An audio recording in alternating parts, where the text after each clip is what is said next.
इंतजार में है कि किस पार्टी का कौन सा नेता वादों इरादों के साथ चुनावी रण में उतरेगा, लेकिन पार्टियां हैं कि अपने उम्मीदवार ही तय नहीं कर पा रही। चाहे बीजेपी हो या कांग्रेस या आम आदमी पार्टी, उम्मीदवारों के ऐलान में लगातार देर हो रही है। हर पार्टी हर नेता को चाहिए सेफ सीट। बीजेपी का दावा है कि उसकी लहर है पूरे देश में। आखिर लहर है तो फिर खुद पार्टी के पीएम उम्मीदवार नरेंद्र मोदी की सीट का ऐलान करने में देर क्यों हो रही है? अगर लहर है तो फिर मोदी के लिए सेफ सीट की तलाश क्यों की जा रही है? आज घंटों की माथापच्ची के बाद भी बीजेपी न मोदी की और न अपने अध्यक्ष राजनाथ सिंह की सीटों का फैसला कर सकती। ताजा खबर है कि आज की बैठक में पार्टी ने यूपी, दिल्ली और गुजरात की सीटों का फैसला टाल दिया है। फिलहाल कर्नाटक, छत्तीसगढ़, मणिपुर और महाराष्ट्र की कुछ सीटों के उम्मीदवारों के नामों का ऐलान होने वाला है। सूत्रों के मुताबिक बेल्लारी वाले श्रीरामुलु का टिकट पक्का हो गया है। is going to join our party, is going to contest from Ballari. Other formalities of state, all India leadership is going to take decision. Narendra Modi के बनारस से चुनाव लड़ने की चर्चा है। दूसरी तरफ मुरली मनोहर जोशी इस सीट से हटने को तैयार नहीं है। लेकिन इसी बीच गुजरात बीजेपी के प्रवक्ता विजय रूपानी ने कहा है कि नरेंद्र मोदी का गुजरात की एक सीट से चुनाव लड़ना तो पक्का है। यह सीट अहमदाबाद, सूरत या बड़ोदरा की कोई भी हो सकती है। मोदी वाराणसी से लड़ेंगे या नहीं, इसका फैसला केंद्रीय चुनाव समिति को करना है। नरेंद्र भाई मोदी गुजरातनी एक सीट पर चौक्कस लड़શે। વારાણસીથી પણ લડે કે નહીં એ મને ખબર નથી, કારણ કે એ કેન્દ્રીય પાર્લામેન્ટરી બોર્ડ નિર્ણય કરશે। પરંતુ હું એટલું ચોક્કસ કહીશ કે ગુજરાતના ચારેય મોટા મહાનગરો સુરત, બરોડા, અમદાવાદ, રાજકોટ ત્યાંથી કાર્યકર્તાઓએ ખૂબ ઉત્સાહથી એક મતે અમારા ત્યાંથી નરેન્દ્રભાઈ લડે એ પ્રકારના જે પ્રથમ પાર્લામેન્ટરી બોર્ડની મિટિંગ થઈ એમાં બધા લોકોએ વાત કરી છે, उत्साह देखाड्यो છે કે અમારે ત્યાંથી વડાપ્રધાન બનીને જાય તો અમારું ગૌરવ વધે, માટે અમારે ત્યાંથી નરેન્દ્રભાઈને લોકસભાની સીટ લડવા માટે મોકલો। એ પ્રકારની ચારેય શહેરના લોકોએ ડિમાન્ડ કરી છે। कांग्रेस भी सीटों को लेकर खासे धर्म संकट में फंसी हुई है। वैसे पार्टी ने अब से थोड़ी देर पहले 71 उम्मीदवारों की लिस्ट जारी कर दी है। इनमें 11 महिलाएं हैं। गाजियाबाद से राज बब्बर, मेरठ से अभिनेत्री नगमा को टिकट दिया गया है। लखनऊ से रीता बहुगुणा जोशी तो तिरुवनंतपुरम से शशि थरूर को टिकट मिला है। कांग्रेस ने रेलवे घूसकांड में उलझे हुए पवन बंसल को चंडीगढ़ से टिकट दे ही दिया है, जबकि सुबोध कांत सहाय को रांची से। कांग्रेस की लिस्ट में देरी होने की वजह बताई गई है कि कई बड़े नेताओं का चुनाव लड़ने से मन नहीं हो रहा। कांग्रेसी लिस्ट में 1/3 उम्मीदवार युवा हैं, जिनमें युवक कांग्रेस के 9 पदाधिकारी भी शामिल हैं। हैरत है कि कुछ कुछ ऐसे लोग जिनको टिकट। आइए सुनते हैं कि पवन बंसल ने टिकट मिलने के बाद क्या कहा। It was part of a conspiracy, and if somebody talks of anything, any controversy was only simulated, and there was nothing. People who would have even a minute time to see going through the facts after at least 8 months earlier, they should have stopped talking of it. Somebody believes in one's own credibility, one shouldn't have mentioned this matter at all after that. Subodh Kant जी, खास तौर से जब ये कहा गया कि राहुल गांधी नहीं चाहते कि सुबोध कांत सहाय और पवन बंसल को टिकट मिले, तो आपको दुख हुआ था? मेरे ख्याल से देखिए, हकीकत यह है कि अगर राहुल गांधी आज के दिन में सर्वमान्य नेता हैं, इलेक्शन कमेटी के बैठक से लेकर के उनके मन से, अगर वो नहीं चाहते तो आपको क्या लगता है कि हमको टिकट मिलता? इसलिए ये सरासर बोगस बात है, ये सब उड़ाई बातें हैं। अगर मैं समझता हूं कि राहुल गांधी जो टीम बना रहे हैं उसमें सुबोध से ज्यादा पुराना झारखंड में कोई नहीं है और सुबोध से ज्यादा जवान भी कोई नहीं है। लखनऊ में वजूद 2 ही पार्टियों का है, कांग्रेस का और भारतीय जनता पार्टी का मजबूत वजूद है, और संघर्ष भी इन दोनों पार्टियों में होगा। और अब की बार कांग्रेस का ये विचार है कि हम इस सीट को कांग्रेस के खाते में लाएं। मुझे बहुत फख्र महसूस होता है कि मेरे हाईकमान ने, सोनिया गांधी जी ने, राहुल जी ने मुझे इस भूमिका के लिए चुना है, मुझे उम्मीदवार बनाया है, और मैं उनकी आशाओं पे खरा उतरूंगी। जो हमारी पार्टी है वो इस सीट को जीतकर और वापस जाएगी। आरोपों में उलझे हुए नेताओं को टिकट जिस तरह से मिला है और खुशी मना रहे हैं, मानो टिकट नहीं मिल गया, अदालत से कोई क्लीन चिट मिल गई हो इन लोगों को। बहरहाल सीटों को लेकर मची खींचतान, धर्म संकट और विलंब पर ही इंडिया 9 बजे उठा रहा है कुछ सवाल। जब लहर है तो फिर सीटों पर क्यों नहीं हो पा रहा फैसला? जीत के लिए जातिवाद, वंशवाद, भ्रष्टाचार, दागदार सब मंजूर होंगे क्या? क्या सीट तय करने में बदलाव का नारा सिर्फ दिखावा था? क्या सिर्फ सहूलियत ही है राजनीतिक दलों का सिद्धांत? क्या पब्लिक इस पाखंड की करेगी कोई अनदेखी? चर्चा के लिए हमारे साथ हैं बीजेपी के नेता सुधांशु मित्तल, कांग्रेस प्रवक्ता रेणुका चौधरी, आम आदमी पार्टी के नेता संजय सिंह और वरिष्ठ पत्रकार और हिंदू मुंबई के रेजिडेंट एडिटर अमित बरुआ। हम अपने मेहमानों से बातचीत करेंगे, लेकिन सबसे पहले देखते हैं कि किस तरीके से बीजेपी में किस प्रकार का संकट चल रहा है टिकट को लेकर के। हम इसके बारे में आपको एक छोटी सी जानकारी देंगे संदीप के साथ, उस पर हम थोड़ी देर पर जाएंगे। आइए मेहमानों से चर्चा शुरू करते हैं। पहला सवाल लेकर के हम आएंगे बीजेपी के नेता सुधांशु जी के पास। सुधांशु जी, आशा थी कि आपके यहाँ तो बहुत ही व्यवस्थित रूप से, सुविचारित ढंग से, काफी काम वेल प्लान ढंग से पहले हो गया होगा, लेकिन आपने जो समय घोषित किया था अपनी लिस्ट जारी करने का, उसमें भी देर हो रही है, क्या वजह है? ऐसा है, चुनाव आयोग के जो घोषणा हुई है उसमें कुछ राज्यों में जहां उम्मीद ही की जा रही थी कि ये बाद में चुनाव होंगे, वो पहले हो गए हैं, जैसे दिल्ली है वगैरह वगैरह वगैरह। इसलिए जो शेड्यूल्ड प्लान था थोड़ा सा उसमें फर्क आया है और इसीलिए हो रहा है। तो एक आध दिन, 2 दिन को आप अगर कहें कि साहब ये डिले हो रही है, मुझे लगता नहीं, ये बहुत ठीक ठाक है। हमारे यहाँ एक और चीज आपको समझनी चाहिए कि टिकट बांटने के लिए एक बड़ा व्यापक कंसल्टेशन प्रोसेस, जिसको कहना चाहिए, वो होता है। हमारे नीचे से ऊपर तक एक कंसल्टेशन चलती है और उसके बाद जो है टिकट किसको देनी है किसको नहीं देनी है उसका फैसला होता है। तो वो सारी प्रक्रिया पूरी हो रही है, आधे राज्यों का हो गया है और 2-1 दिन के अंदर सारा हो जाएगा। तो कोई असाधारण इसमें विलंब हुआ है ऐसी स्थिति नहीं है। बिल्कुल ठीक है सर, आपसे कुछ और सवाल पूछूं उसके पहले एक नजर डाल लेते हैं कि हमारी नजर में क्या क्या महत्वपूर्ण बातें हैं बीजेपी के टिकट बंटवारे का, जहां तक सवाल है। चलते हैं हमारे सहयोगी संदीप चौधरी के पास। संदीप। शुक्रिया संजय, मुझे थोड़ी हंसी आ रही थी जो बात कह रहे थे ना सुधांशु मित्तल। हम जो बातें कहेंगे आप उनसे जाहिर सी बात है सवाल पूछेंगे। अभी तो सीट को लेकर जो संकट बन गया है वो संकट बन रहा है उत्तर प्रदेश में, और वो बन रहा है नरेंद्र मोदी को लेकर। बनारस की सीट अब पार्टी का एक बड़ा धड़ा कह रहा है कि नरेंद्र मोदी को दे दो, पैगाम बन जाएगा, एक संदेश जाएगा ना सिर्फ पूर्वांचल में बल्कि बिहार में भी। और ये जो लहर है, ये सुनामी, आंधी, तूफान वगैरह वगैरह, न जाने किन चीजों में तब्दील हो जाएगा। लेकिन वहां पर बात अटक गई है डॉक्टर मुरली मनोहर जोशी को लेकर। वो कह रहे हैं मैं तो बनारस से ही चुनाव लड़ना चाहता हूं, जबकि नरेंद्र मोदी अगर वहां जाएंगे तो मुरली मनोहर जोशी को कानपुर भेजना पड़ेगा। लेकिन कानपुर में टांग अड़ा दी है कलराज मिश्रा ने। दूसरी बड़ी सीट जो है वो लखनऊ की सीट को लेकर राजनाथ सिंह का नाम चल रहा है, लेकिन लालजी टंडन वहां पर कह रहे हैं भैया सबके लिए सीट नहीं है ये अवेलेबल। नरेंद्र मोदी कहेंगे तो मैं सीट छोड़ दूंगा और किसी के लिए मैं ये सीट छोड़ने को तैयार नहीं हूं। यह तस्वीर उभर रही है उत्तर प्रदेश की। अब मैं थोड़ी बहुत बात मान सकता हूं सुधांशु मित्तल की कि उत्तर प्रदेश में अलग अलग चरणों में चुनाव हो रहे हैं, और अगर हम बनारस की बात करें तो 12 मई को वहां पर आखिरी फेज में, आखिरी चरण में चुनाव होने हैं। लेकिन अगर हम दिल्ली की बात करें, जहां से सुधांशु मित्तल भी ताल्लुक रखते हैं, दिल्ली में 10 अप्रैल को चुनाव होने हैं। 7 सीटें हैं, 0 बटा लड्डू इनका आंकड़ा था पिछली बार, अब कह रहे हैं लहर है।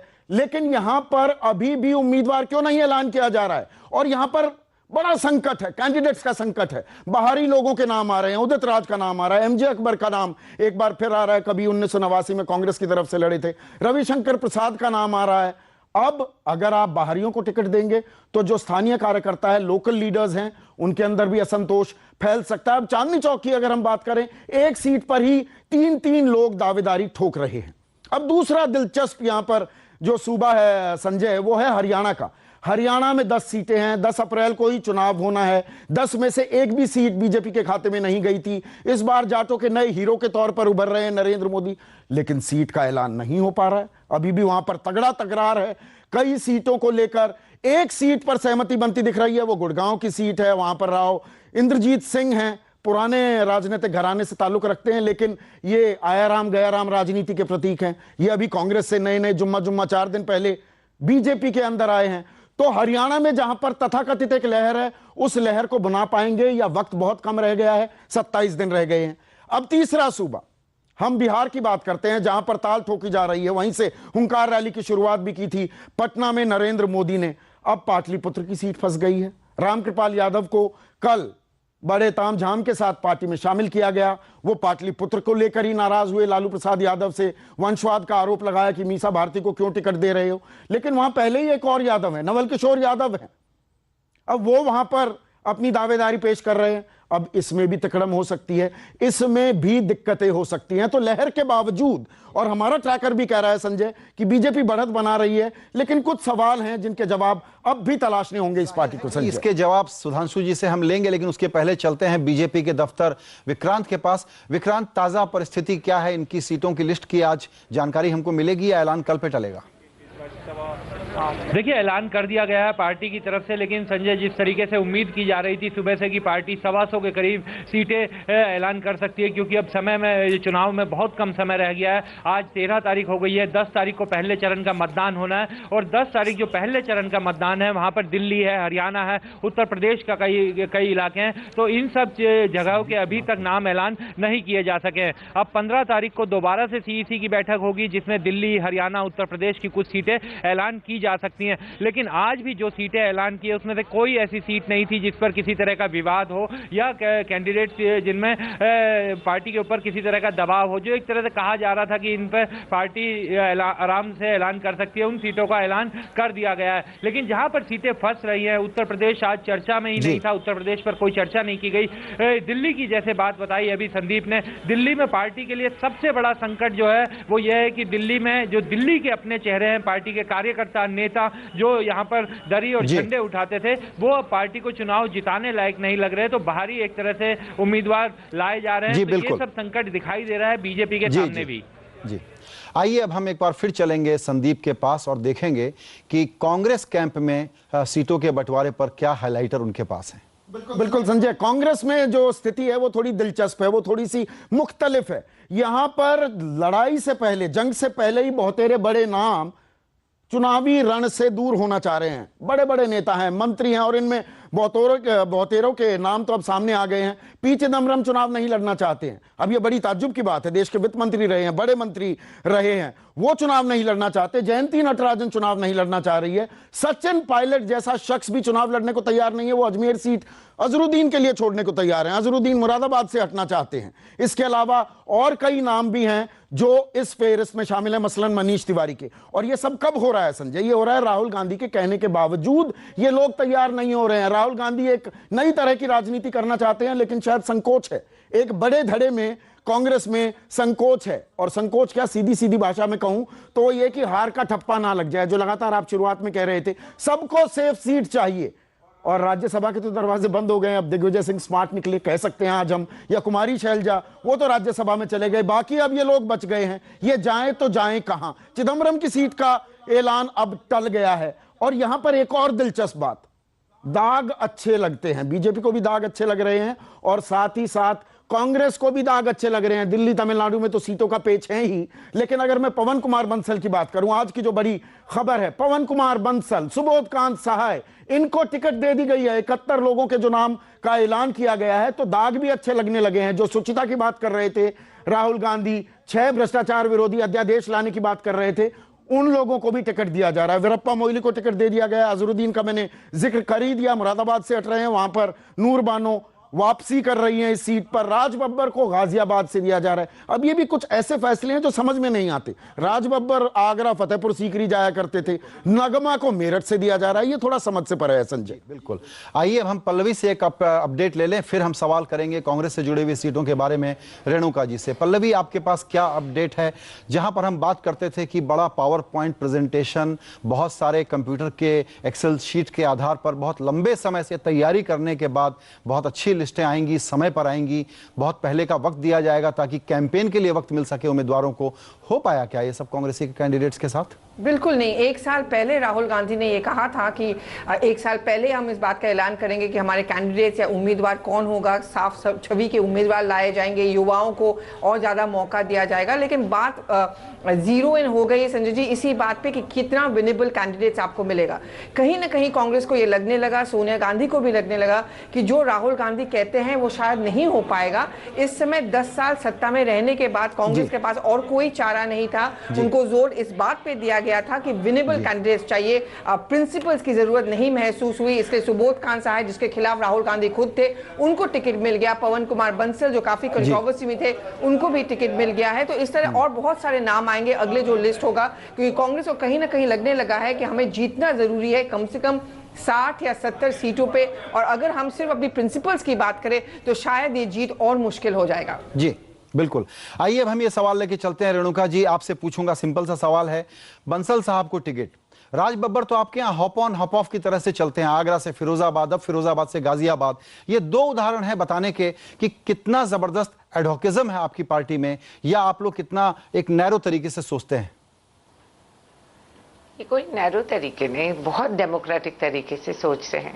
इसीलिए तो जो आदमी सामने आके कह रहा है मैं इलेक्शन लड़ना चाह रहा हूँ मगर मुझे ये क्षेत्र से लड़ना है, तो उनको मौका देना जरूरी है या नहीं, ये हम फैसला करें कि नहीं नहीं आप वहां नहीं यहाँ से लड़ेंगे।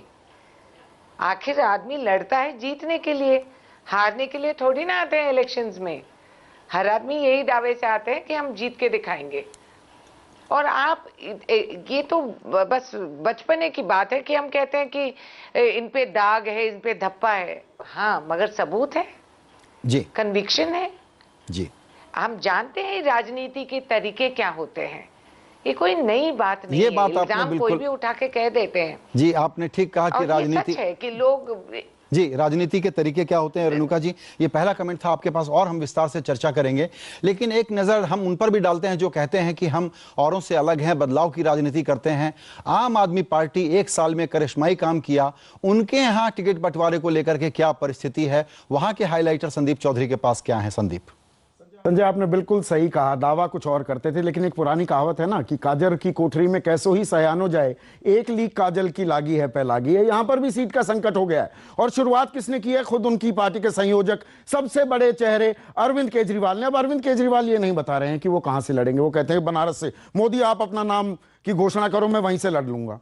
और ये वही पार्टी है जहां पर जैसे ही ये सत्ता में आए, टिकट ना मिलने पर, क्योंकि इनको लोकसभा की टिकट नहीं दी जा रही थी, विनोद कुमार बिन्नी को मंत्री नहीं बनाया, फिर लोकसभा की टिकट नहीं दी, बगावत कर दी, अलग हट गए। शाजिया इल्मी पुरानी है, शुरुआत से जुड़ी हुई हैं इस पार्टी से, वो रायबरेली से चुनाव लड़ने को तैयार नहीं। वो कहती हैं भाई दिल्ली में लड़ा है, आर के पुरम से विधानसभा लड़ी थी, यहीं से लड़ने दो, रायबरेली में तो मुझे कोई जानता ही नहीं। चंडीगढ़ से जसपाल भट्टी की धर्मपत्नी, स्वर्गीय जसपाल भट्टी की धर्मपत्नी सविता भट्टी, उन्होंने टिकट लौटा दिया कि नहीं मैं आपसे कोई खास ताल्लुक नहीं रखना चाहती हूं। मल्लिका साराभाई गुजरात में, वो आई, उनकी टिकट की मांग वो ठंडे बस्ते में चली गई है। और यह सिलसिला लगातार बढ़ता जा रहा है। बालाकृष्णन सीएफओ रहे हैं इन्फोसिस के, नंदन नीलेकणी उनके पुराने कॉलीग हैं, उन्होंने कहा कि इनके खिलाफ नहीं लड़ूंगा, दूसरी सीट दे दो। अब ये ना तो राजनीति है, व्यवहारिक राजनीति भी नहीं है, और ये कोई आइडियलिस्टिक आदर्शवादी राजनीति भी नहीं है। अब गुल पनाग को टिकट दे दिया गया, लास्ट मिनट पैराशूटिंग हो रही है यहां पर कि आइए आइए आइए, एक अच्छा चेहरा मिल गया, एक अभिनेत्री है, मॉडल हैं, आपको हम टिकट दे देते हैं। कहते हैं हम आम आदमी पार्टी हैं, ये आम आदमी पार्टी हैं क्या? ये सवाल उठेंगे। फिर कुछ खास वर्गों पर जो आरोप लग रहे हैं, अब अरविंद केजरीवाल मीडिया पर आरोप लगाते हैं, आप हमारे पीछे बिना बात खामखाही पड़ गए हैं, लेकिन पत्रकारों पर भी सवाल उठ रहे हैं। 3 पत्रकार हैं जिन्हें दिल्ली से ही टिकट दिया गया है, आशुतोष को, जर्नैल सिंह को और आशीष खेतान को।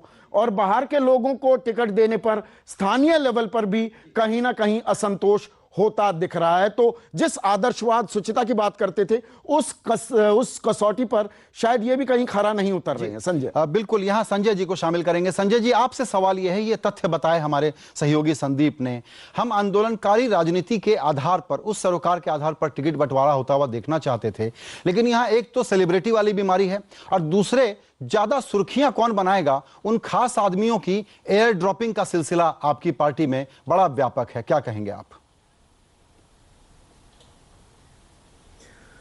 देखिए संजय जी, पहली बात तो ये कि जो बाहरी और भीतरी वाली बात हो रही है, कम से कम हम लोग इस पार्टी में ये बात नहीं मानते। ये कोई मनसे की विचारधारा की पार्टी नहीं है।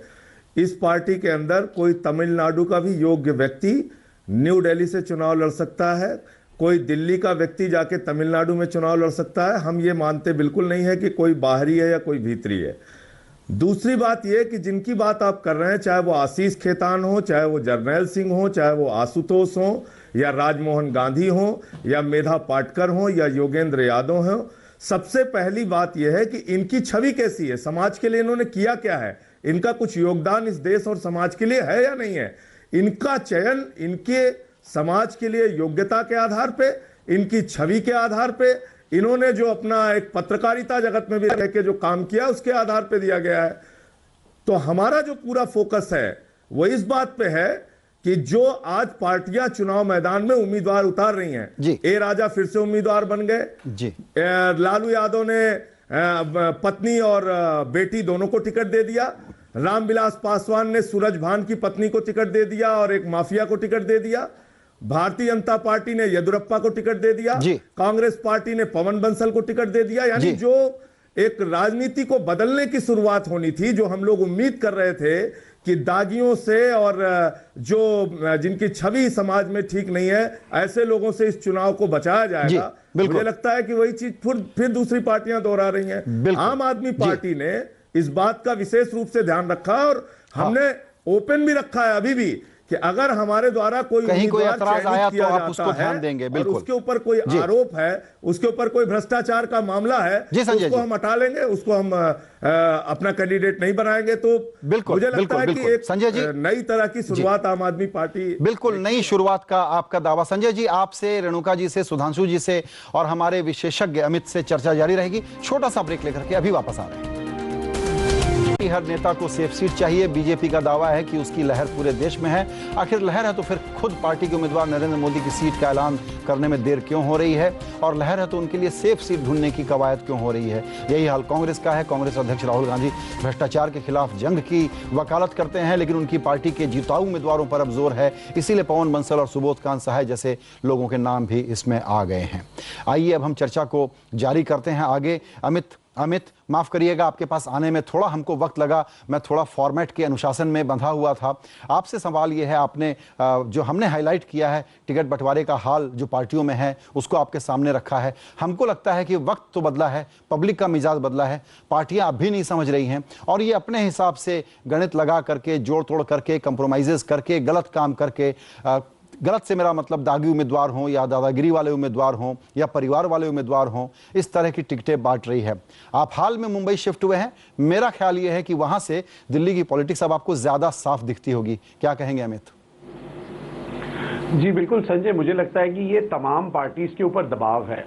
जो विनेबिलिटी का फैक्टर है वो तमाम पार्टीज देख रही हैं कि किस तरह से वो आकलन कर रहे हैं। तो चाहे वो कांग्रेस पार्टी हो या भाजपा हो या अन्य दल हो, जो लोगों के ऊपर लांछन लगे हैं पहले, उनको भी टिकट दिया जा रहा है। तो साफ बात है जो चुनावी जो कंपल्शंस हैं वो साफ तौर पर बाहर आ चुके हैं और पार्टीज ये देख रही हैं जोड़ तोड़ कर कि कौन सा उम्मीदवार कहां फिट बैठेगा और कितने उसकी जीतने के या उनके जीतने के चांसेस हैं। तो ये सब चीज़ों पर निगाहें टिकी हुई हैं राजनीतिक दल और तमाम जहां जहां मीटिंग्स चल रही हैं, इसी को लेकर मुझे लगता है सबसे बड़ी चर्चा है। और चाहे वो कर्नाटक हो या बिहार हो या चंडीगढ़ हो या कहीं भी हो, पूरी तरह से ये ऐसा नजर आ रहा है कि पार्टीज इसी पे फोकस किए हुए हैं कि कौन सा उम्मीदवार जीत सकता है। लेकिन मैं ये कहना चाहता हूं कि जो करप्शन का मुद्दा जो ऑपोजिशन पार्टीज और आम आदमी पार्टी ने उठाया है, अगर ये बहुत बड़ा फैक्टर बनता है तो कहीं ना कहीं पार्टीज को सोच समझ के चलना पड़ेगा कि किस तरह से लांछन जिन पे कैंडिडेट्स पे लगा है उनको कंटेस्ट करने दिया जाए या नहीं दिया जाए। संजय जी, यहाँ पर सुधांशु जी आपके पास आएंगे। हम ये समझते हैं कि पार्टियां अपनी तरफ से बेस्ट पॉसिबल लिस्ट लेके आना चाहती हैं, लेकिन गलतियां तो होती हैं उसमें। आपको लगता है कि करप्शन मुद्दा नहीं है, आप बात तो उसकी बहुत करते हैं और येदुरप्पा को टिकट देते हैं, ये सवाल आपके सामने कई दफा आया होगा। इस वक्त मेरा सवाल ये है कि जितना ऑर्गेनाइज टिकट वितरण आपकी पार्टी में दिखाने का दावा आप लोगों ने किया था वो इस वक्त क्यों नहीं है? अमित शाह अगर यूपी में हैं और यूपी में इतना वक्त लग रहा है तो आर्गुमेंट ये हो सकता है हमारी तरफ से कि वो बाहर के हैं इसलिए वक्त लग रहा है। दूसरा आर्गुमेंट ये हो सकता है कि चूंकि बाहर के हैं तो वो किसी भी राग विराग मोह माया से दूर हैं और उनकी लिस्टों को लेकर के पुराने जमे हुए नेताओं को तकलीफ है इसलिए निर्णय है। कैसे सफाई देंगे आप? संजय जी, आपकी बात का जवाब मैं 3 पहलुओं में देना चाहता हूं। पहला भाजपा, दूसरा कांग्रेस और तीसरा आम आदमी पार्टी। क्योंकि कमेंट्री पहले हो गई, मतलब बाद में हुई, जवाब मेरा पहले ले लिया था। अब मैं थोड़ा कहता हूं। देखिए, संदीप जी ने बड़े रोचक तरीके से बताया कि कैसे वाराणसी, लखनऊ, कानपुर और कैसे चल रहा है। मैं सिर्फ एक चीज पूछा था, संदीप जी, क्या जोशी जी ने कहा? कुछ नहीं कहा। क्या कलराज मिश्र जी ने कुछ जोशी जी ने कहा सर, ये कहा कि कौन सा पाप किया था कि मैं संसद में बैठना पड़ा मुझे। बहुत ही आपत्तिजनक बयान था जो बताता है कि गुस्सा कहीं था और संसद पर निकाला उन्होंने। उन्होंने क्या कहा था? जीवन दर्शन की बात कर रहे थे। उन्होंने अपने पढ़ाई लिखाई जीवन की बात करी थी और फिर राजनीति के परिप्रेक्ष्य में कहा था और लाइटर वेन में कहा था। खैर वो छोड़िए, मैं कह रहा हूं जिस रोचकता से बतलाया, एक चीज समझिए नरेंद्र भाई, एक तो गुजरात से इलेक्शन लड़ रहे हैं, अब रणनीति के तहत उनको यूपी में लड़ाने की फैसला क्यों हो रहा है? इसलिए हो रहा है कि लगता है कि वहां पे यूपी की जनता के लिए एक स्थानीय परिप्रेक्ष्य होना चाहिए। यूपी की जनता देखना चाहती है कि मुलायम सिंह, मायावती और ये तमाम लोग जो हैं, इनसे कौन लड़ेगा और कौन इनके कुशासन से निजात दिलाएगा। अच्छा, जब आप किसी नेता को लड़ाते हैं तो क्या आप उसको असुरक्षित सीट पर लड़ाते? अरे भाई, इस देश में 543 सीटें, कभी हमने वायदा करा है क्या या दावा करा है कि हम 543 सीट पे जीतेंगे? सर आप तो कहते हैं आपकी लहर है, आप तो कहते हैं आपकी लहर है और मजाक किया जाता है कि लहर में तो खंबे को खड़ा कर दो तो जीत जाएगा। फिर ये कानपुर, इलाहाबाद, बनारस, चंदौली, क्या परेशानी है? ऐसा भाजपा ने कभी भी इतनी एरोगेंस नहीं दिखाई है ये कह के कि किसी खंबे के साथ किसी को भी खड़ा कर दो तो वो जीत जाएगा। हम इस देश के मानस का, जन सम्मान का, जनता का सम्मान करते हैं। हम कभी नहीं मानते कि जनता जो है किसी को जिता देती है। ऐसा कभी दावा नहीं करा और करना भी नहीं चाहिए। राजनीति में अगर ये विनम्रता नहीं रहेगी और ये अहंकार रहेगा तो जनता ऐसा सबक सिखाती है कि पूछे नहीं। बात आती है दिल्ली की। जी, दिल्ली में अभी इन्होंने कहा चांदनी चौक में 3 प्रत्याशी हैं। मैं तो गर्व से कहता हूं कि 3 प्रत्याशी हैं। हमारे यहां एक बड़ी हेल्दी प्रतिस्पर्धा रहती है क्योंकि वहां पे प्रत्याशियों को कोई अभाव नहीं है। इन्होंने कहा बाहरी लोग आ रहे हैं, हमारे कद्दावर लोग आ रहे हैं क्योंकि हमें लगता है दिल्ली शहर में एक कद्दावर नेतृत्व अगर हम देंगे तो उसका एक संदेश देश भर में जाता है। बिल्कुल, जहां तक ये रहा तो इसलिए अगर संदीप जी इनको तो दिल्ली भाजपा की इलेक्शन कमेटी का सदस्य हो जाना चाहिए था तो शायद ये ज्यादा न्याय कर लेते, बल्कि काल्पनिक बातें करके। अब आती है दूसरी बात, आम आदमी पार्टी का बड़ी बातें। सर 15 सेकंड और है हम नई तरीके, हाँ 15 सेकंड में हम नई तरीके की राजनीति कर रहे हैं। आपका मुंह काला करे तो गलत है और जो जूता मारे वो ठीक है। ये नई तरह की राजनीति है इनकी। मुरादाबाद में पैसे गोल करके मैं खा गया बैंकों के और मुझे टिकट मिलेगी, ये नई तरह की राजनीति है। मुसलमानों को गाली दूंगा, मैं दलितों का अपमान करूंगा और फिर टिकट पाऊंगा, ये नई तरह की राजनीति है इनकी। इनकी राजनीति के बारे में जितना कम कहा जाए उतना, क्योंकि इनकी राजनीति झूठ पे आधारित है। अभी केजरीवाल जी कह रहे थे नहीं मैं कुछ भी हो जाए एमएलए दिल्ली के नहीं लड़ेंगे जी, है फिर लड़ रहे हैं, ये कर रहे हैं, वो कर रहे हैं। देखिए ठीक है, आम आदमी वाले सवाल में पूछ लूंगा सर, आप अपना डिफेंस रखिए। आखिरी बस मैं अभी रेणुका जी कह रही थी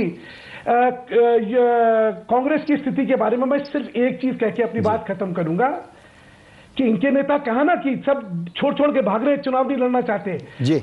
देखिए, डूबते जहाज की सवारी कोई नहीं करता और उगते सूरज की किरणों के साथ हर एक कोई सबको चलना पड़ता है। ठीक है सर, आपका वक्त खत्म हुआ। अभी एक छोटा सा ब्रेक लेकर के लौटेंगे और रेणुका जी और संजय जी से बातचीत होगी। लेकिन आप चर्चा हो रही है कि पार्टियों की कथनी और करनी में क्या फर्क है जब बात टिकट तय करने की होती है लोकसभा चुनाव के लिए।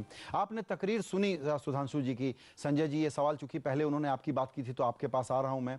उनका ये कहना है कि जूता फेंकना कौन से आंदोलन का महान कार्य है जिसकी क्वालिफिकेशन पे आप टिकट दे रहे हैं। आपने कहा कुछ और दिया कैसे लोगों को टिकट। अभी उन्होंने स्पेसिफिक उदाहरण दिलाए हैं, याद दिलाया है हमको, आप जवाब देना चाहेंगे उसका।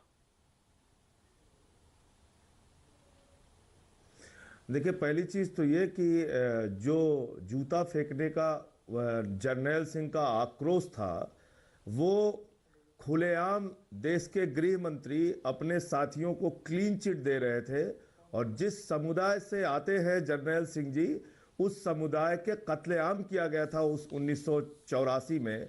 उस वेदना, उस पीड़ा के कारण वो तात्कालिक उन्होंने एक अपना रिएक्शन दिया था जिसके लिए उन्होंने बार बार माफी मांगी थी। और आज भी उस चीज को वो जस्टिफाई नहीं करते कि हमने जो कुछ किया वो सही किया था। वो एक पत्रकार के तौर पे अच्छे पत्रकार थे और उसके नाते से उनका चयन किया गया कैंडिडेट के रूप में। जहां तक आम आदमी पार्टी में उम्मीदवारों के चयन की बात है, मैं क्योंकि उस प्रक्रिया में हूं इसलिए मैं कह सकता हूं, वास्तव में मुश्किल होती है जब आप कैंडिडेट्स की जांच करने के लिए कई स्तर पे पता करते हैं, जिला कमेटी से जानकारी लेते हैं, कुछ लोगों से लोकल लेवल पे रिपोर्ट मांगते हैं, तो इसलिए हम लोगों को थोड़ा दिक्कत आती है। और हमारी जो लिस्ट है उसको अभी 184 या 190 के आसपास हम लोग अभी तक लिस्ट जारी कर पाए हैं, बाकी और प्रक्रिया में है। बीजेपी और कांग्रेस की जो हालत है जी, अभी जो सुधांशु मित्तल जी कह रहे थे जी, इसको देखना बहुत जरूरी है कि आज भारतीय जनता पार्टी जो ये दावा कर रही है कि पूरे देश में उनकी लहर चल रही है, पूरे देश में लहर तो चल रही है, लेकिन जिस येदियुरप्पा को कल तक कर्नाटक का चुनाव हारने के बाद बिल्कुल सर, इस पर बातचीत हुई हमारी। सर समय की थोड़ी सी, लेकिन एक भ्रष्टाचारी से हमने समझौता नहीं किया जी। बिल्कुल संजय जी, समय की थोड़ी कमी है मेरे पास, समय की थोड़ी कमी है, वरना हम चर्चा को आगे और बढ़ा लेंगे। यहां पर बिल्कुल समय बिल्कुल खत्म हो रहा है मेरा। रेणुका जी, आपका अपना रिबटल आप देना चाहेंगी, क्योंकि आपके बारे में भी हमने यही सवाल उठाया कि जिस प्रकार का एडवोकेजम हम देख रहे हैं और लड़ने के पहले आपके लोग भाग रहे हैं, परसेप्शन बिगड़ रहा है, लगता है कि त्याग की बात है, त्याग की बात नहीं है, हार के डर के कारण आपके बड़े नेता चुनाव नहीं लड़ना चाहते। नहीं, बिल्कुल नहीं, ये सच नहीं है। और अगर आप आंकड़े देखेंगे 2008 में जब कांग्रेस पार्टी के कैंडिडेट्स दिए गए थे, आप मीडिया लोग ने कहा था कि इसकी 30% दागी लोग लड़ रहे हैं, मगर वास्तव में अगर आप 2013 का इलेक्शन देखेंगे, जो असेंबली इलेक्शंस थे, उसमें हमारी कम हो गए थे, 21% पे दागी मेंबर्स आपको नजर आए थे, धीरे धीरे कम हो। मगर वास्तव में यह आम आदमी पार्टी इतना बोले जा रही है, चंद दिनों की बात है, आप सब्र कीजिए। इलेक्शन हारना और जीतना कोई काला सफेद कंपैरिजन में नहीं होती है, कोई जादू की छड़ी होती नहीं है। जो आम जनता आज कह रही है ना कि ये दागी मेंबर से, वो कल का दिन क्या होगा, बिल्कुल देखिए, ये चर्चा बड़ी सचमुच क्या चाहती है मालूम हो जाएगी। बिल्कुल, ये चर्चा बड़ी ठहरी भी और बड़ी अच्छे से चली। इसको थोड़ा और वक्त की मांग बिल्कुल जायज थी, लेकिन अब मेरे प्रोड्यूसर मुझे वक्त नहीं दे रहे। संजय जी, सुधांशु जी, रेणुका और अमित, आप सभी का इस चर्चा में शामिल होने के लिए बहुत धन्यवाद। नमस्कार।